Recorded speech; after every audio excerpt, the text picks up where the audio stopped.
પણ જે ટેકનોલોજી પ્રમાણે મોરબી એક આપણું આખું એમ મેં સાહેબને હમણાં કીધું ને ભાઈ ભણતર સાથે ગણતર જોઈએ. મેં બે સરકારનો વહીવટ જોયો, કોંગ્રેસનો જોયો અને ભાજપનો જોયો. હું ભાજપમાં લોકો નથી કરતો.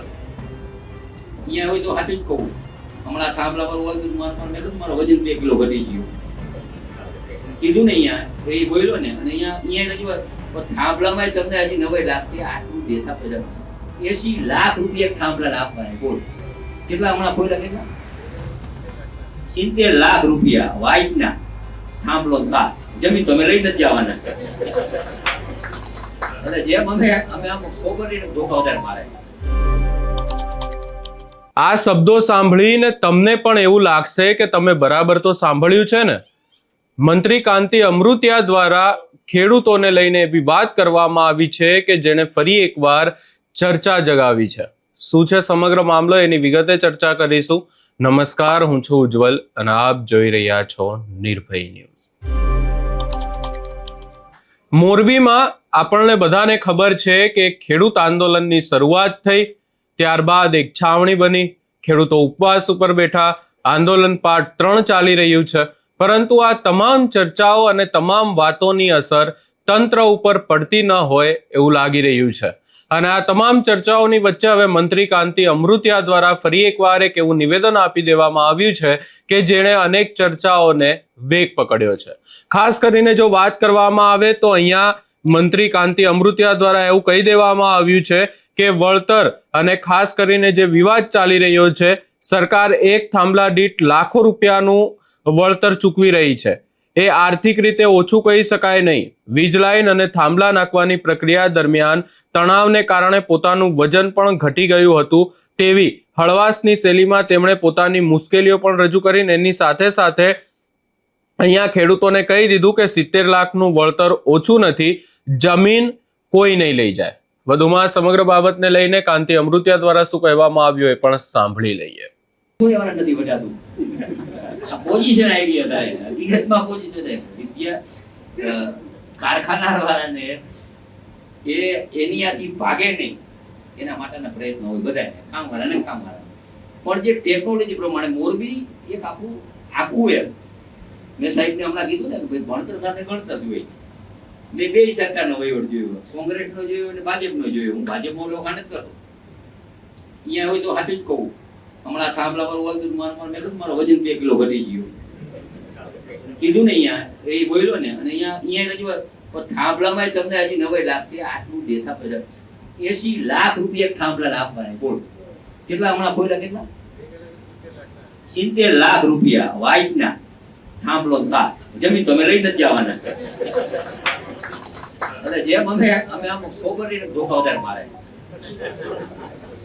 કોઈ એવો હોય અહીંયા નેતા, કોઈ પાસે જઈ જ ન આપો, કોઈ પાસે જવું હોય તો એકાદ દલાલ જ હોય, કોઈ સાંભળે નહીં. 70 લાખ ઓછા કહેવાય મને પેલા કયો એક થાંભલો નાખી તાર નાખી 70 લાખ એના વાઇટનો ચેક, જમીન તમારા ખાતે છે નહીં.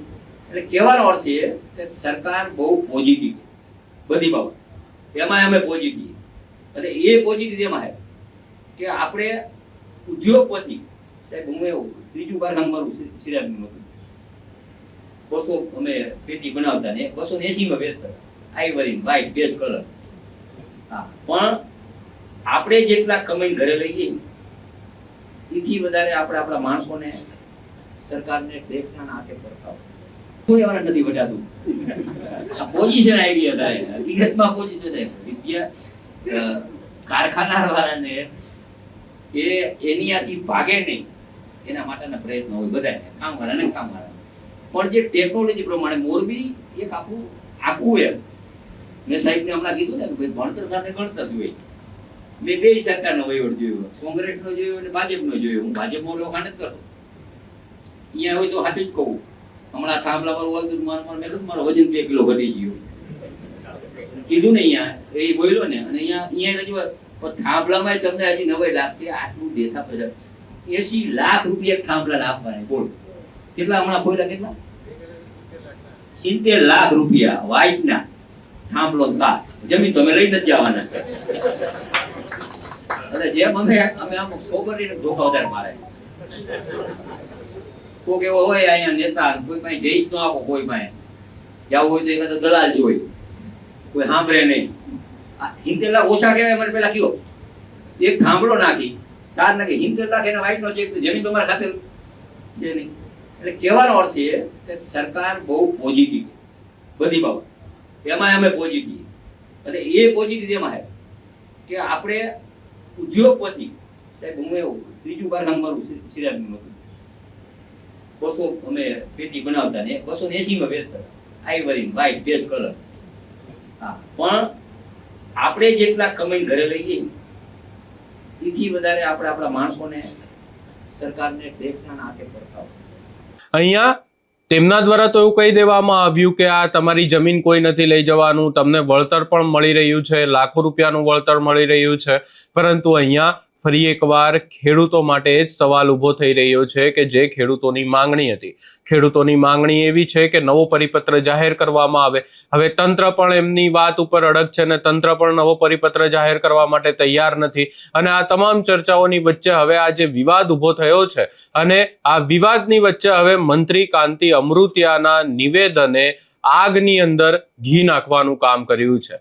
ખેડૂતો પહેલાથી જ વિફરેલા છે, ખેડૂતો પહેલાથી જ તંત્રની સામે વિરોધમાં બેઠા છે અને આ તમામ ચર્ચાઓની વચ્ચે આ જે નિવેદન કાંતિ અમૃતિયા દ્વારા આપવામાં આવ્યું એ આગામી સમયમાં ભાજપ ઉપર ભારે પડી શકે છે. આ સમગ્ર બાબતે તમારો શું અભિપ્રાય છે એ અમને કમેન્ટ કરી જરૂર જણાવશો ને અમારી ચેનલ નિર્ભય ન્યૂઝને લાઇક, શેર, સબસ્ક્રાઇબ કરવાનું ભૂલશો નહીં.